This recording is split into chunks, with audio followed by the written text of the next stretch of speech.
Pengertian mikrometrik yaitu ilmu yang mempelajari tentang partikel kecil. Nah, di sini sudah dijelaskan bahwa sifat suatu partikel dan pengaruhnya terhadap formulasi suatu sediaan farmasi. Ukurannya itu sangat penting ya, karena berhubung dengan kestabilan dan pelepasan obat dari suatu bentuk sediaan. Seberapa sih pentingnya ukuran partikel dalam bidang farmasi? Nah, yang pertama itu ukuran partikel berhubungan luas permukaan. Yang kedua, ukuran partikel mempengaruhi pelepasannya dari bentuk-bentuk sediaan yang diberikan secara oral, tapikal, parenteral, dan rektal. Nah, yang ketiga ini ukuran partikel mempengaruhi kekompakan tabel lab, kestabilan emulsi, dan suapensi. Nah, yang keempat ada ukuran partikel memegang peranan dalam laju pengendapan pada sediaan suspensi sehingga melihat ukuran partikel. Nah, yang kelima pada tablet dan kapsul, ukuran partikel menentukan sifat air serta pencampuran yang benar dari granul.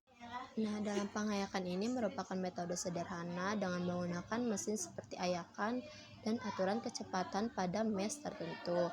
Hanya bisa untuk bahan-bahan yang mempunyai ukuran minimal 44 mikrometer atau sama dengan ayakan nomor 325.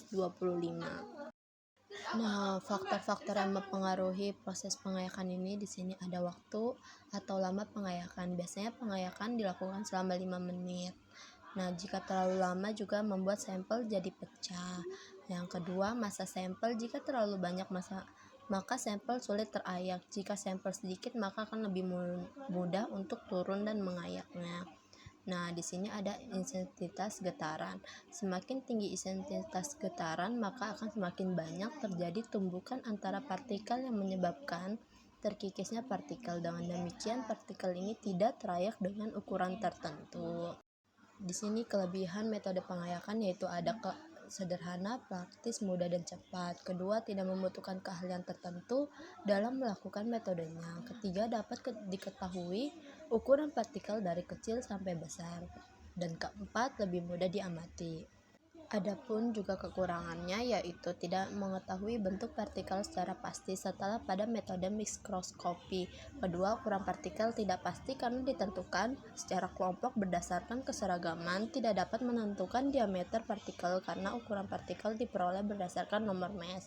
Nah, yang ketiga ada agregasi karena adanya getaran sehingga mempengaruhi validasi data. Dan yang terakhir tidak dapat melihat bentuk partikel dan dapat menyebabkan erosi pada bahan-bahan granul.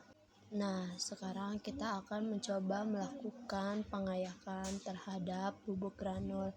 Dan sebelumnya yang pertama kita lakukan adalah kita akan menimbang bubuk granul untuk ukuran bubuknya seberat 100 gram.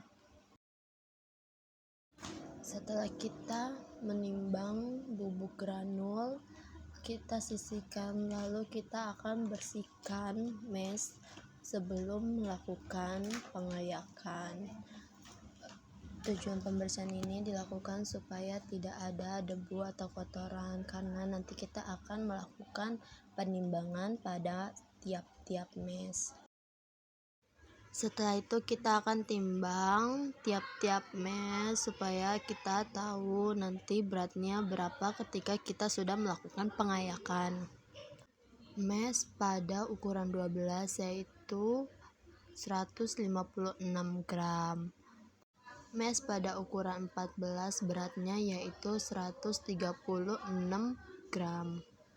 Mesh pada ukuran 18 yaitu beratnya 186 gram.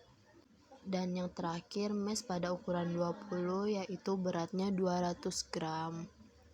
Dan berat pada panci ukuran mesh yaitu 438 gram. Setelah melakukan penimbangan pada mesh, mari kita melakukan pengayakan pada bubuk granul dan dilakukan selama 5 menit. Seperti yang sudah dijelaskan tadi, tujuannya itu untuk melakukan luas permukaan supaya menghasilkan ukuran yang diinginkan. Di sini kita akan cepatkan saja supaya nggak boring ya. dan kita bisa melihat prosesnya dari awal hingga akhir. Setelah kita melakukan pengayakan pada bubuk granul selama 5 menit. Setelah itu kita timbang mes karena di mes tersebut terdapat serpihan bubuk granul. Pada mes ukuran 12 itu menghasilkan 159 gram dan ukuran mes yang 14 menghasilkan 135 gram dan ukuran mes pada 18 menghasilkan 186 gram. Kemudian ukuran mes pada ukuran 20 menghasilkan 202 gram. Setelah itu kita jangan lupa untuk menimbang panci yang terdapat bubuk granul. Setelah kita tadi melakukan pengayakan, pada tempat tersebut menghasilkan berat 533 gram.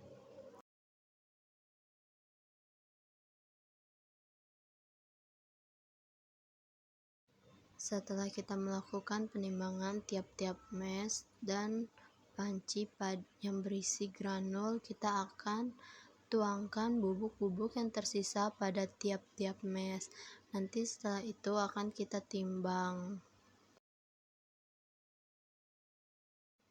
Setelah dibersihkan, letakkan bubuk granul pada kertas perkamen.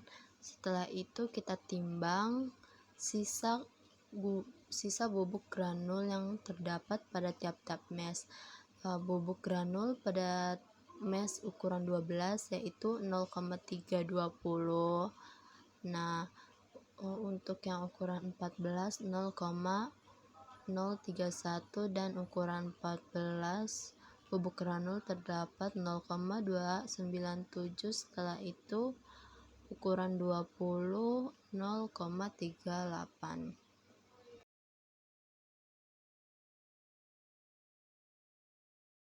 Setelah kita analisis sisa granul yaitu 98,7 gram.